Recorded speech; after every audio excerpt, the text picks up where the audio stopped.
So you want to own a Netflix subscription. Seems harmless, right? $15 a month, maybe 20, less than a couple of takeout meals, less than a movie ticket in some cities. But what if I told you that a Netflix subscription could quietly become one of the most expensive purchases of your life? Not because of the money, because of the time. Over the next 20 years, the average subscriber could spend more than 10,000 hours watching Netflix. That's more time than many people spend earning a college degree. More time than most people spend exercising over an entire decade. And here's the strange part. Netflix became a billion-dollar empire by convincing people that those hours were worth giving away. Meet Jason. In 2014, Jason signed up for Netflix and barely thought about it. At the time, Netflix cost less than $10 a month. No contracts, unlimited movies, unlimited TV shows, unlimited entertainment. It seemed like one of the best deals in America. And honestly, it probably was. After all, $10 wasn't enough to change anyone's life. Or so it seemed. Because over the next decade, something interesting happened. Netflix quietly became one of the largest recurring expenses Jason never thought about. Not because it was expensive, but because it was invisible. Month after month, year after year, the payment kept renewing. The hours kept accumulating. And without realizing it, Jason spent more time watching Netflix than many people spend earning a university degree. More time than most people spend exercising. More time than some people spend building side businesses. Which raises an uncomfortable question. How much does Netflix actually cost? Not the subscription fee, the real cost, the total cost of ownership. Because when we finish calculating that number, Netflix might turn out to be one of the most expensive things Jason has ever owned. And along the way, we're going to discover why Netflix helped destroy one of the most dominant companies in America, why a Korean TV show generated nearly $1 billion in value, why Wall Street completely misunderstood Netflix's password-sharing crackdown, why Netflix secretly prefers some subscribers over others, and why Netflix's biggest competitor isn't Disney, or HBO, or YouTube. It's something much closer to home. But before we get there, we need to talk about a business that thought Netflix was a joke. Here's something economists understand very well. People are terrible at calculating small recurring expenses. Imagine spending $2,000 on a television. You'd research it, compare prices, read reviews, watch YouTube videos, ask friends for recommendations. You'd think carefully before spending the money. But spend $15 a month? Most people don't even notice. And that's exactly why subscription businesses became one of the most profitable business models in modern history. Because customers don't buy the total cost, they buy the monthly cost. Jason never told himself, I'm spending thousands of dollars on Netflix. He told himself, I'm spending $15. That's a completely different psychological experience. And Netflix understands this better than almost any company on earth. But here's the fascinating part. Netflix wasn't the first company to give people movies at home. Far from it. In fact, when Netflix first appeared, most people thought it had no chance of surviving, including one company that seemed almost impossible to defeat, Blockbuster. If you grew up in America during the 1990s, you probably remember Blockbuster. Friday night, blue and yellow signs, rows and rows of movies, families wandering the aisles. At its peak, Blockbuster operated more than 9,000 stores around the world. It generated billions in annual revenue. It was the undisputed king of home entertainment. Then along came a tiny company called Netflix. At first, Netflix didn't stream anything. They mailed DVDs, which sounded ridiculous. Why wait for a movie to arrive by mail when you could drive to Blockbuster and get one immediately? To most people, Netflix seemed like a worse version of Blockbuster. And for a while, Blockbuster agreed. Then came one of the most famous moments in business history. In 2000, Netflix's founders reportedly approached Blockbuster about a possible acquisition. The asking price? Around $50 million. Blockbuster declined. Why would the giant buy the tiny company? The idea seemed absurd. Today, of course, Netflix is worth hundreds of times more than that offer, and Blockbuster is essentially a case study taught in business schools. But here's the important lesson. Blockbuster thought it was in the movie rental business. Netflix realized it was in the convenience business, and convenience is one of the most powerful economic forces in history. People don't necessarily buy the best product, they often buy the easiest product, and Netflix was about to become dramatically easier. Because in 2007, the company made a decision that changed entertainment forever, a decision that looked incredibly risky at the time and completely obvious today. In 2007, Netflix introduced streaming. Today, that sounds normal. Back then, it sounded crazy. Internet speeds were slow, video quality was inconsistent, the streaming library was tiny. Most households still rented DVDs, and Netflix was already making good money from its DVD business. Many companies would have protected their existing revenue.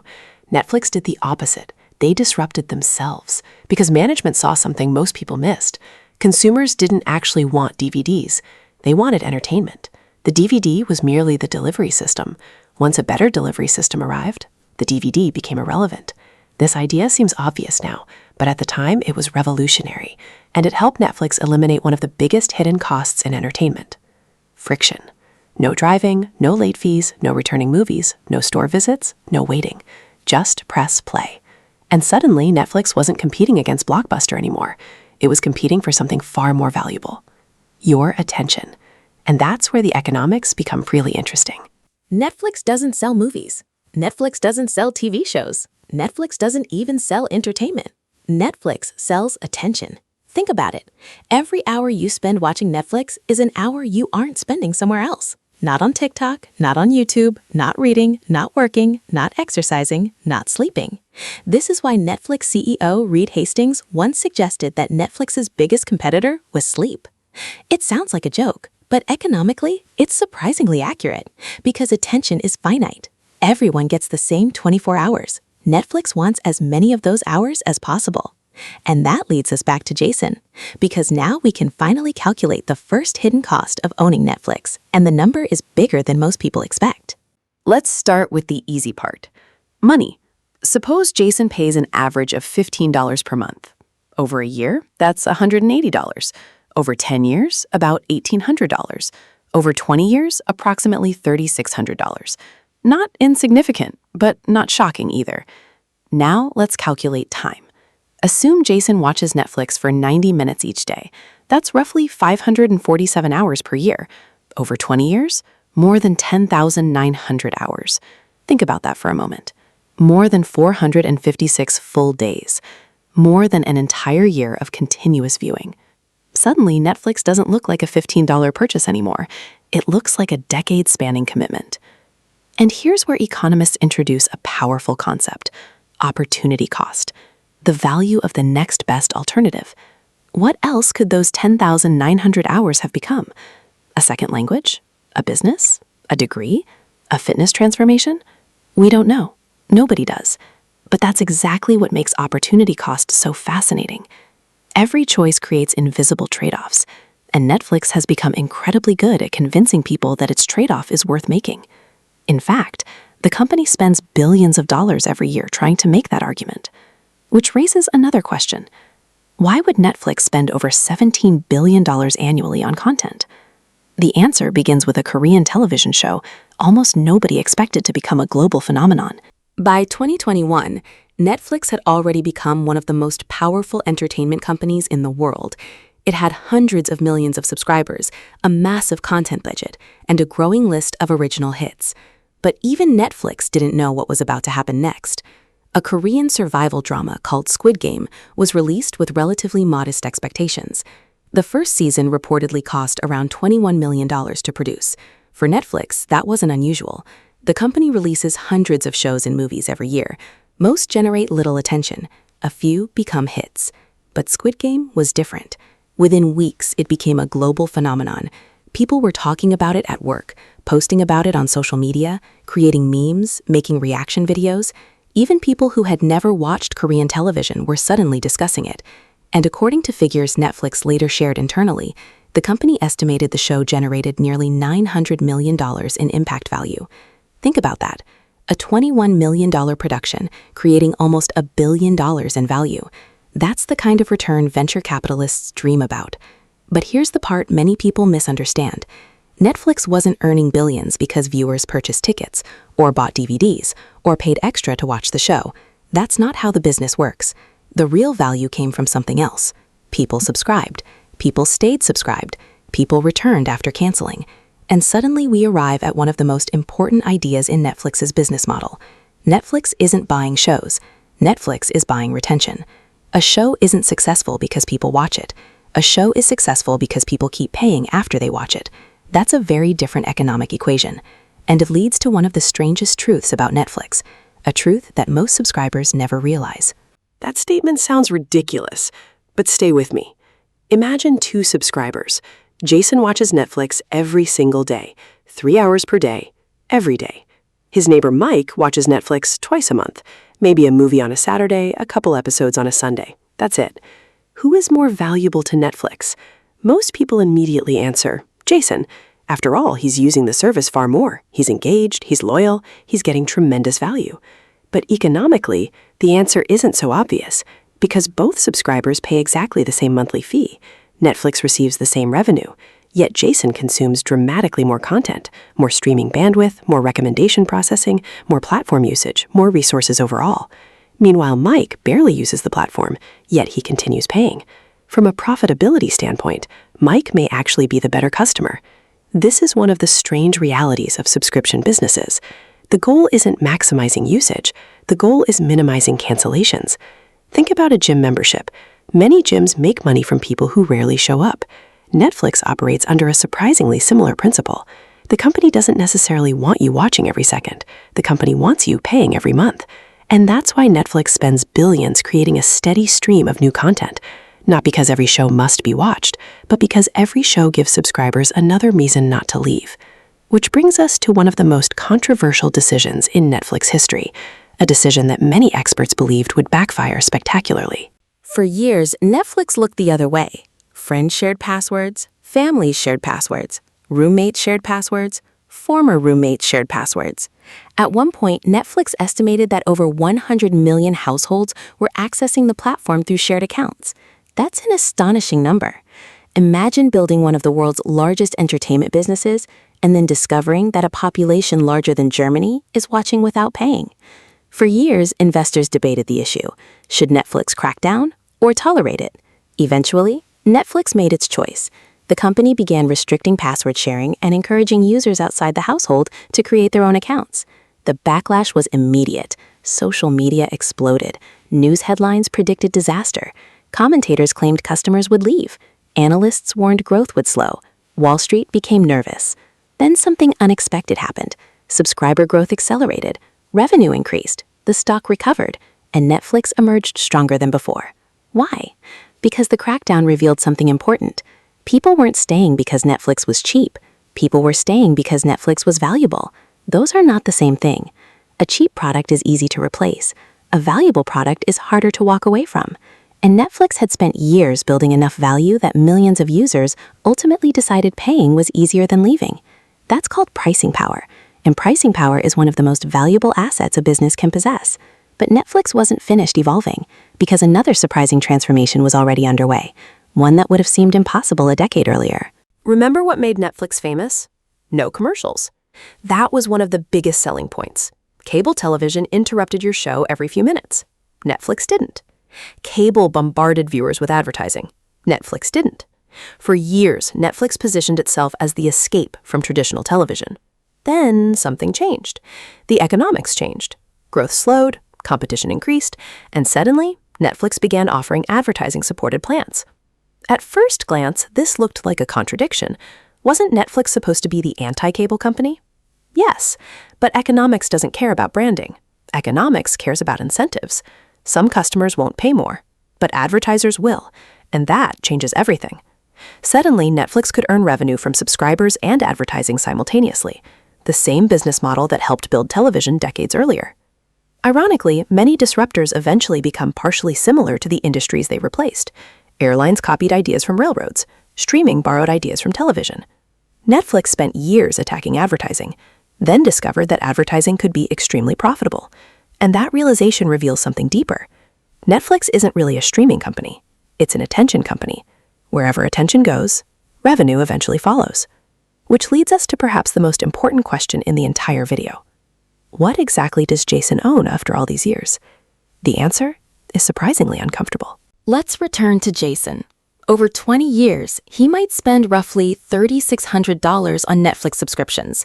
He might watch more than 10,000 hours of content. He might finish hundreds of movies, thousands of episodes, countless documentaries. And after all that, what does he actually own? Nothing. Not a single movie, not a single TV show, not a single episode. Nothing. Because Netflix doesn't sell ownership, Netflix sells access. If a licensing agreement expires, the content disappears. If Netflix removes a title, the content disappears. If a favorite show leaves the platform, the content disappears. Jason paid for experiences, not assets.